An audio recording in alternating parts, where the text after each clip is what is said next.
প্রিয় শিক্ষার্থী, আজকে আমরা বাংলা সহপাঠ বইয়ের সিরাজউদ্দৌলা নাটক নিয়ে আলোচনা করব। সিরাজউদ্দৌলা নাটক একটা বড় পরিসরে লেখা। এটা একটা কিংবা দুইটা ভিডিওর মধ্য দিয়ে আমরা এটা শেষ করতে পারবো না, তাই আমরা ধারাবাহিকভাবে এই নাটক নিয়ে আলোচনা করব। আজকের বিষয় হচ্ছে নাটকের প্রেক্ষাপট, নাট্যকার পরিচিতি, নাটকের সংক্ষিপ্ত আলোচনা, ভারতবর্ষে ইউরোপীয় বণিকদের ইতিহাস, নবাবের সাথে ইস্ট ইন্ডিয়া কোম্পানির বিরোধের কারণ। সিরাজউদ্দৌলা নাটকের প্রেক্ষাপট। তোমরা জানো, বাংলা, বিহার, উড়িষ্যার শেষ স্বাধীন নবাব সিরাজউদ্দৌলা, যার নাম নিলে এখনো বাঙালির মনে ভেসে ওঠে পলাশীর প্রহসন। যুদ্ধের নামে প্রহসন করে ইস্ট ইন্ডিয়া কোম্পানি বাংলার স্বাধীনতার সূর্য 200 বছরের জন্য অস্তমিত করে। এখন আমরা সিরাজউদ্দৌলা নাটকের নাট্যকার সিকান্দার আবু জাফরের সংক্ষিপ্ত পরিচিতি নিয়ে আলোচনা করব। সিকান্দার আবু জাফর 1918 সালে সাতক্ষীরা জেলার তালা উপজেলার তেঁতুলিয়া গ্রামে জন্মগ্রহণ করেন। তার শিক্ষাজীবন শুরু হয় তৎকালীন খুলনা, বর্তমান সাতক্ষীরার তালাবিডি ইংরেজি উচ্চ বিদ্যালয়ে। এরপর তিনি কলকাতার সুরেন্দ্রনাথ কলেজে অধ্যয়ন করেন। শিক্ষাজীবন সমাপ্ত হওয়ার পর 1941 সাল থেকে তিনি বিভিন্ন ধরনের মননশীল পেশায় নিযুক্ত হন।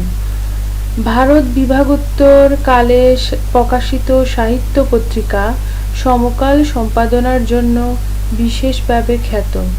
তিনি ছিলেন মুখ্যত একজন সাংবাদিক। কাজী নজরুল ইসলাম সম্পাদিত নবযুগ পত্রিকার সঙ্গে যুক্ত ছিলেন এবং রেডিও পাকিস্তানের স্টাফ আর্টিস্ট হিসেবে দায়িত্ব পালন করেন। মুক্তিযুদ্ধের সময় কলকাতা থেকে প্রকাশিত সাপ্তাহিক অভিযান পত্রিকা সম্পাদনা ও প্রকাশের গুরুদায়িত্ব পালন করেন তিনি। তাঁর রচিত আমাদের সংগ্রাম চলবেই, বাংলা ছাড়ো, নাটক সিরাজউদ্দৌলা, মাকড়সা, শকুন্ত উপাখ্যান এবং মহাকবি আলাওল বিশেষভাবে উল্লেখযোগ্য। 1966 সালে বাংলা একাডেমি পুরস্কার লাভ করেন।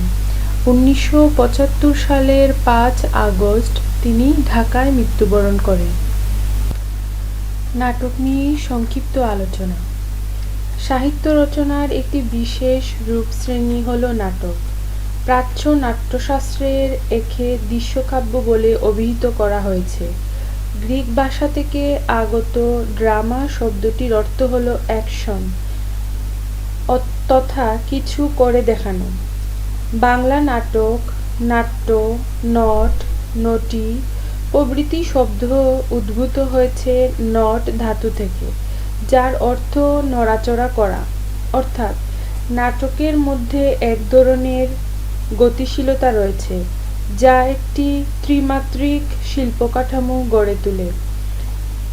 বলে রাখা প্রয়োজন যে বর্তমান সময়ে নাটক পরিবেশনের সবচেয়ে জনপ্রিয় মাধ্যম টেলিভিশন হলেও মঞ্চই নাটকের প্রকৃত ও যথার্থ পরিবেশনা স্থল।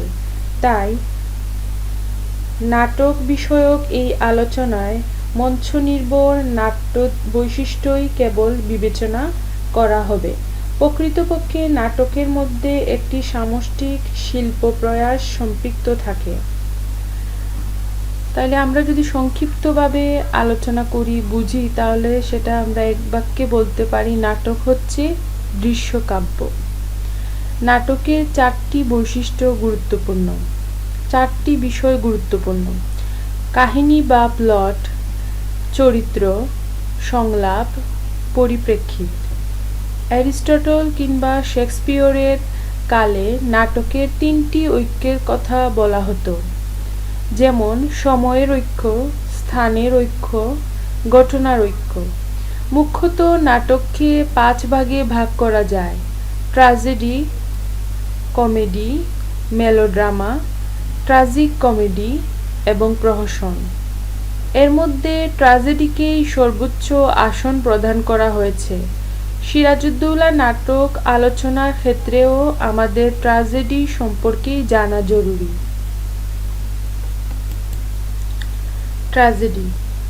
ট্র্যাজেডি নাটকের মূলে রয়েছে ব্যক্তিহৃদয়ের দ্বন্দ্ব, বিক্ষুব্ধ তীব্র যন্ত্রণা আর হাহাকার। নায়ক কিংবা নায়িকা মুখ্য করুণ রস পরিবেশন ট্র্যাজেডির ধর্ম। এখানে রসই প্রধান। একদিকে দর্শকের মনে করুণা ও ভয়ের সঞ্চার করবে, আবার অপরদিকে এক ধরনের প্রশান্তিও জাগবে। দর্শককে বিস্ময়গণ আনন্দ প্রদান করবে। একই সঙ্গে যে বিপর্যয় দর্শক দেখবেন তা তাকে এই বলে স্বস্তি দেবে যে অন্তত দর্শকের নিজের জীবনে তা ঘটেনি। এতে দর্শকের ভাবাবেগের মোক্ষম বা বিশেষ প্রবৃত্তির পরিশোধন ঘটাবে। ট্র্যাজেডি দুই প্রকার: গ্রিক ট্র্যাজেডি ও শেক্সপিয়ার ট্র্যাজেডি। গ্রিক ট্র্যাজেডি মানুষ দৈবের কাছে কতটা অসহায়, দৈব বা নিয়তির দুর্বিপাকে মানুষ কিভাবে চরম হতভাগ্য হয় এবং বেঁচে থেকে মৃত্যুময় যন্ত্রণা ভোগ করে, তাই গ্রিক ট্র্যাজেডিতে শিল্পরূপ লাভ করেছে। অর্থাৎ মানুষ কিছুতেই তার নিয়তিকে অতিক্রম করতে পারে না। জ্ঞাত বা অজ্ঞাতসারে মানুষের দ্বারা সংঘটিত কোনো অপরাধের শাস্তি সে আমরণ ভোগ করবে। এটাই গ্রিক ট্র্যাজেডির মর্মবাণী। Shakespeare tragedy. ইংরেজ নাট্যকার শেক্সপিয়ার ট্র্যাজেডির একটি ভিন্ন আদর্শ প্রতিষ্ঠা করেন, যা আজও বহু বিচিত্র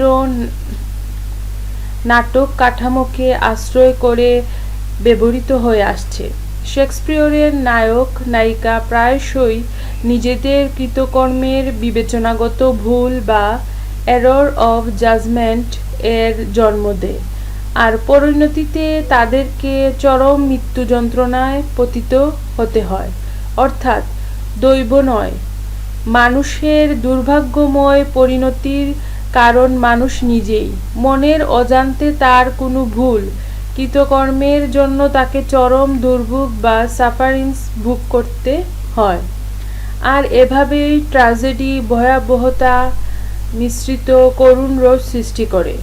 সোফোক্লিস রচিত অ্যান্টিগোনে, আদিপাউস, স্কাইলাসের আগামেমনন, শেক্সপিয়রের হ্যামলেট, ম্যাকবেথ প্রভৃতি বিশ্বখ্যাত ট্র্যাজেডি নাটক।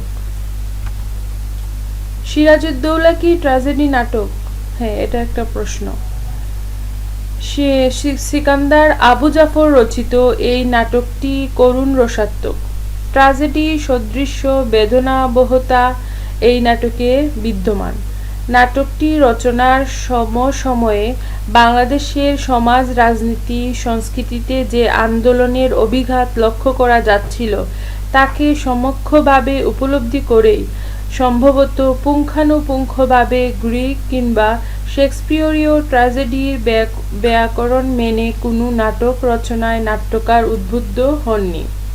কেননা নাটকটির রচনাকাল মূলত স্বাধীনতার আকাঙ্ক্ষায় নতুন করে বাঙালির জেগে ওঠার সময়, এক অনিশেষ আশাবাদে উজ্জীবিত হবার সময়। সেই প্রেক্ষাপটে ব্যর্থতা, কারুণ্য আসতেই পারে, কিন্তু তা কোনোভাবেই অন্তহীন যন্ত্রণায় অবসিত হতে পারে না। অর্থাৎ ট্র্যাজেডি মানেই শেষ পর্যন্ত নায়কের সীমাহীন দুর্ভোগে নিপতিত হওয়া। নাটক যেহেতু সময় ও সমাজের প্রতিচ্ছবি, সেহেতু সিকান্দার আবু জাফর সমকালকে সমীহ না করে পারেননি। নাট্যকার শেক্সপিয়রীয় ট্র্যাজেডি নায়কের সেই বিবেচনাগত ভুল বা এরর অব জাজমেন্টকে তিনি সিরাজের মধ্যে দেখতে চেয়েছেন। কিন্তু যেভাবে শেক্সপিয়রের অথেলো কিংবা হ্যামলেট এর নায়কের অসহ্য যন্ত্রণা ও পরিতাপের আগুনে দগ্ধ হয়, এর থেকে মুক্তির কোনো পথ তাদের সম্মুখে অবশিষ্ট থাকে না। সেভাবে সিরাজকে নির্মাণ করার কোনো আগ্রহ ছিল না। তাহলে তিনি বাঙালিকে কী বার্তা পৌঁছাতেন আর কোনো আশা নেই, ভরসা নেই, এরূপ তার অনিষ্ট ছিল না। বরং তিনি বলতে চান সিরাজ ষড়যন্ত্রের শিকার হয়েছেন। ষড়যন্ত্র টের পেয়েও ঔদার্য ও মানবিকতায় আমৃত্যু আস্থাশীল সিরাজ ষড়যন্ত্রকারীদের বিরুদ্ধে কখনো চরমভাবে নির্মম ও কঠোর হতে পারেননি। নাট্যকার আরও বলতে চান সিরাজ যুদ্ধ করেছেন, যুদ্ধে পরাজিত হয়ে আপাতভাবে পালিয়ে গিয়েও আবার যুদ্ধ করতে চেয়েছেন, শেষে বন্দী হয়ে মৃত্যুবরণ করেছেন। কিন্তু তারপরও সিকান্দারের নাটকের আন্তঃপ্রেরণার রূপে সেই সুর ধ্বনিত হতে থাকে, জনতার সংগ্রাম চলবে, সিরাজ পারেনি, এবার বাঙালিরা পারবে। এই আশাবাদ যে নাটকের মূল শক্তি, সেই নাটকের পরিণতি নির্মাণে। অনুপুঙ্খভাবে ট্র্যাজেডির বিধিবদ্ধ কাঠামো অনুসরণ প্রত্যাশিত নয়, অর্থাৎ পরিপূর্ণ ট্র্যাজেডি হওয়ার পরিবর্তে ট্র্যাজেডির লক্ষণাক্রান্ত হওয়াই এ নাটকের শিল্প সাফল্যের অন্তর্নিহিত প্রেরণা। ভারতবর্ষে ইউরোপীয় বণিকদের ইতিহাস। ভারতবর্ষে সর্বপ্রথম ব্যবসা করতে আসে পর্তুগিজরা, তারপর একে একে ডাচ, ফরাসি এবং সর্বশেষে আসে ব্রিটিশরা, অর্থাৎ ইস্ট ইন্ডিয়া কোম্পানি। ব্যবসার উদ্দেশ্যে আসলেও তারা রাজনীতির সঙ্গে জড়িয়ে পড়ে দেশটাকে শাসন করার অভিপ্রায়ে। মরণাপন্ন মোগল সম্রাট ফররুখশিয়রকে শল্য চিকিৎসার মাধ্যমে সুস্থ করে তুলেন ইংরেজ ডাক্তার হ্যামিল্টন। এর বিনিময়ে ইস্ট ইন্ডিয়া কোম্পানি বাংলায় বিনা শুল্কে বাণিজ্য করার সনদ লাভ করে। এভাবে বাংলায় তাদের প্রভাব ও ক্ষমতা বাড়তে থাকে। নবাব বুঝতে পারলেন এভাবে চলতে থাকলে ইংরেজরা একসময় পুরো ভারতবর্ষকে নিয়ন্ত্রণ করবে। তাই নবাব ইংরেজদের ব্যাপারে কঠোর হলেন। নবাবের সাথে ইস্ট ইন্ডিয়া কোম্পানির বিরোধের কারণ। নবাব সিংহাসনে আরোহণের পর ইস্ট ইন্ডিয়া কোম্পানি কোনো নজরানা পাঠায়নি, যা কিনা নবাবের আনুগত্য স্বীকার করার একটা প্রক্রিয়া। এর মধ্য দিয়ে একটা নীরব বিরোধিতা শুরু করে ইংরেজরা। কাশিমবাজার কুটিতে গোলাবারুদ আমদানি করতে থাকে, পেট্রোলিয়াম দুর্গ সংস্কার করে সামরিক শক্তি বৃদ্ধি করতে থাকে। নবাবের নিষেধ সত্ত্বেও নির্মাণ কাজ বন্ধ করে না। রাজবল্লভের পুত্র কৃষ্ণবল্লভ নবাবের রাষ্ট্রীয় কোষাগার থেকে টাকা নিয়ে পালিয়ে যায়। নবাবের নিষেধ সত্ত্বেও ইংরেজরা তাকে আশ্রয় দেয়। ইংরেজরা কলকাতার আশেপাশে গ্রামগুলো নিজেদের দখলে নিতে থাকে। প্রাসাদ ষড়যন্ত্র। উপর্যুক্ত কারণের সঙ্গে যুক্ত হয় দরবারের আমাত্যগণের অসন্তোষ ও প্রাসাদ ষড়যন্ত্র। এভাবে নবাব ও ইস্ট ইন্ডিয়া কোম্পানির মধ্যকার বিরোধ শেষ পর্যন্ত যুদ্ধে রূপ লাভ করে। ইতিহাসভিত্তিক নাটক প্রসঙ্গ সিরাজউদ্দৌলা। ইতিহাসের সত্য এবং সাহিত্যের সত্য সব সময় অভিন্ন পথে নাও চলতে পারে। তা সত্ত্বেও ইতিহাসকে অবলম্বন করে সাহিত্য সৃষ্টির রীতি সুপ্রাচীন। রবীন্দ্রনাথ ঠাকুর তার সাহিত্যের ঐতিহাসিকতা প্রবন্ধে ইতিহাসের বহুতর ঘটনাপুঞ্জ এবং বিবিধ অনুষঙ্গকে সাহিত্যে পরিহার করার পক্ষে নিজের অভিমত ব্যক্ত করেন। তিনি মনে করেন যে এতে সাহিত্য নিজের কর্তৃত্ব হারিয়ে ফেলে এবং ফলত সাহিত্যের যে শিল্পরস আহরণ তা ব্যাহত হয়। অর্থাৎ রবীন্দ্রনাথের মত ছিল ইতিহাসকে কেবল ঘটনাসূত্রের মধ্যে সীমিত রেখে তাকে রচয়িতার সৃষ্টিশীল কল্পনায় ডুবিয়ে শিল্পস্নাত করে তোলা। কেননা ইতিহাসের পুনর্লিখন সাহিত্যিকের উদ্দেশ্য নয়। তবে রবীন্দ্রনাথের এই মন্তব্য থেকে এরূপ কোনো সিদ্ধান্ত নেয়ার সুযোগ নেই যে ইতিহাসের প্রতি সাহিত্যিকের আনুগত্য প্রদর্শন অপ্রয়োজনীয়। মূল কথা এই যে ইতিহাসের মূল সত্যের প্রতি আস্থা রেখেই সাহিত্যিক ইতিহাস অবলম্বী সাহিত্য রচনা করবেন। এতে ইতিহাসকে যান্ত্রিকভাবে অনুসরণের কোনো দায় লেখকের থাকবে না। বাংলা ইতিহাসভিত্তিক নাটক রচনায় উল্লেখিত এই আদর্শ সর্বদা অনুসৃত হয়েছে, এমন দাবি যৌক্তিক হবে না। তবে ইতিহাসকে অবলম্বন করে নাটক রচনার প্রচেষ্টা যে শতাব্দী প্রাচীন তা অনস্বীকার্য। ইতিহাসভিত্তিক উল্লেখযোগ্য নাটকের দৃষ্টান্ত হিসেবে স্মরণ করা যায় মাইকেল মধুসূদন দত্তের কৃষ্ণকুমারী এবং দ্বিজেন্দ্রলাল রায়ের শাহজাহান নাটক। আর এবার আমরা আলোচনা করব সিকান্দার আবু জাফরের সিরাজউদ্দৌলা। সিরাজউদ্দৌলা নাটকের প্রেক্ষাপট। সিরাজউদ্দৌলা নাটকের প্রেক্ষাপট আলোচনা করার শুরুতেই আমাদের যার সম্পর্কে জানা দরকার তিনি হচ্ছেন নবাব আলীবর্দী খাঁ, যার প্রকৃত নাম মির্জা মোহাম্মদ আলী। তিনি 1740 সাল থেকে 1756 সাল পর্যন্ত বাংলা, বিহার ও উড়িষ্যার নবাব ছিলেন। আলীবর্দী খাঁর বাবা ছিলেন আরব দেশীয় এবং মা তুর্কি। ইরানের পারস্য থেকে এই সামান্য সৈনিক ভাগ্যান্বেষে ভারতবর্ষে এসেছিলেন। চাকরির উদ্দেশ্যে দিল্লিতে এসে সুবিধা করতে না পেরে তিনি বাংলার নবাব মুর্শিদ কুলি খাঁর জামাতা সুজাউদ্দিনের দরবারের পারিষদ ও পরে একটি জেলার ফৌজদার নিযুক্ত হন। 1727 খ্রিস্টাব্দে মুর্শিদ কুলি খাঁর মৃত্যুর পর তিনি ও তার অগ্রজ হাজী আহমেদের বুদ্ধিতে সুজাউদ্দিন বাংলার মসনদে বসেন। খুশি হয়ে সুজাউদ্দিন তাকে আলীবর্দী উপাধি দিয়ে রাজ্যের ফৌজদার নিযুক্ত করেন। 1733 খ্রিস্টাব্দে বিহার বাংলার সঙ্গে যুক্ত হলে তিনি বিহারের নায়েব সুবা পদে অভিষিক্ত হন। 1739 খ্রিস্টাব্দে সুজাউদ্দিনের মৃত্যুর পর নবাব হন তার পুত্র সরফরাজ খাঁ। কিন্তু বিহারের সুবেদার আলীবর্দী খাঁ তখন অপরিসীম শক্তি ও সামর্থ্যের অধিকারী। অমাত্যবর্গও তার অনুগত। অবশেষে 1740 সালের 9 এপ্রিল মুর্শিদাবাদের কাছে গিরিয়ার যুদ্ধে সরফরাজ খাঁকে পরাজিত করে আলীবর্দী বাংলা, বিহার ও উড়িষ্যার নবাব নিযুক্ত হন। আলীবর্দী খাঁ ছিলেন অত্যন্ত সুদক্ষ শাসক। তিনি শাসন ব্যবস্থাকে শক্তিশালী করার জন্য হিন্দু সম্প্রদায়ের অনেক যোগ্য ব্যক্তিকে গুরুত্বপূর্ণ পদে অভিষিক্ত করেন। বর্গীদের অত্যাচারে দেশের মানুষ যখন অতিষ্ঠ, তখন তিনি কঠিন হাতে তাদের দমন করেন। আবার তিনি অর্থনৈতিক উন্নয়নের কথা বিবেচনায় রেখে ইউরোপীয় বণিকদের উচ্ছেদ না করে কৌশলে তাদের দমিয়ে রাখেন।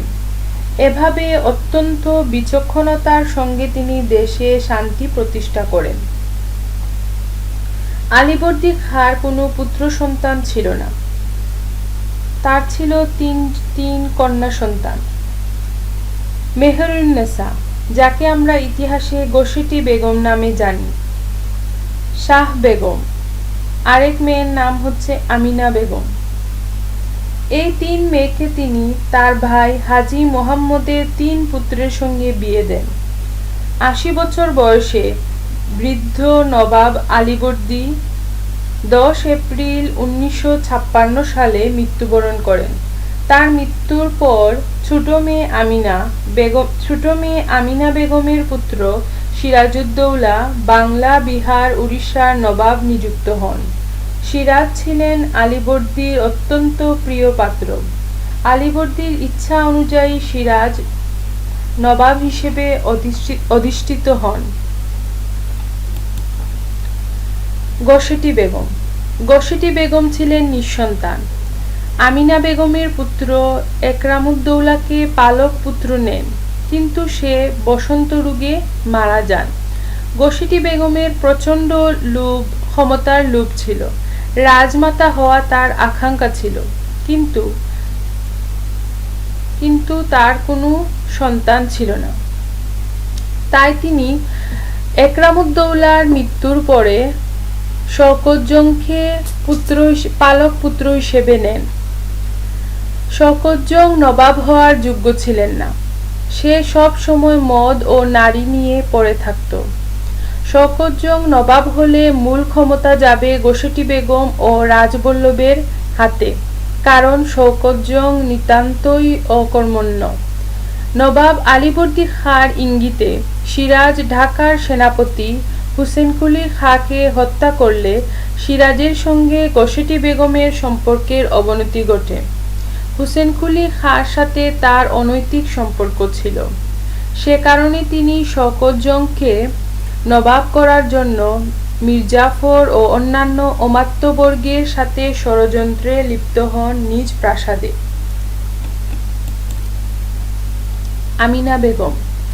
আমিনা বেগমের 3 ছেলে, এরা হলেন মির্জা মোহাম্মদ সিরাজউদ্দৌলা, একরামউদ্দৌলা ও মির্জা হামিদ। এর মধ্যে সবার বড় সিরাজউদ্দৌলা। সে বীর যোদ্ধা, সকল বিষয়ে পারদর্শী। তাই আলীবর্দী খাঁর মৃত্যুর পূর্বে সিরাজকে নবাব ঘোষণা করেন। 1756 সালে নবাব আলীবর্দী খাঁ মৃত্যুবরণ করেন এবং মাত্র 23 বছর বয়সে মির্জা মোহাম্মদ সিরাজউদ্দৌলা বাংলা, বিহার ও উড়িষ্যার নতুন নবাব হন। অল্প বয়সী নবাব সিরাজকে অনেকেই সহজভাবে মেনে নিতে পারে না এবং অনেকে তার বিরুদ্ধে ষড়যন্ত্রে লিপ্ত হয়। প্রিয় শিক্ষার্থী, আজকে এই পর্যন্ত। ভিডিওটি দেখার জন্য সবাইকে অসংখ্য ধন্যবাদ।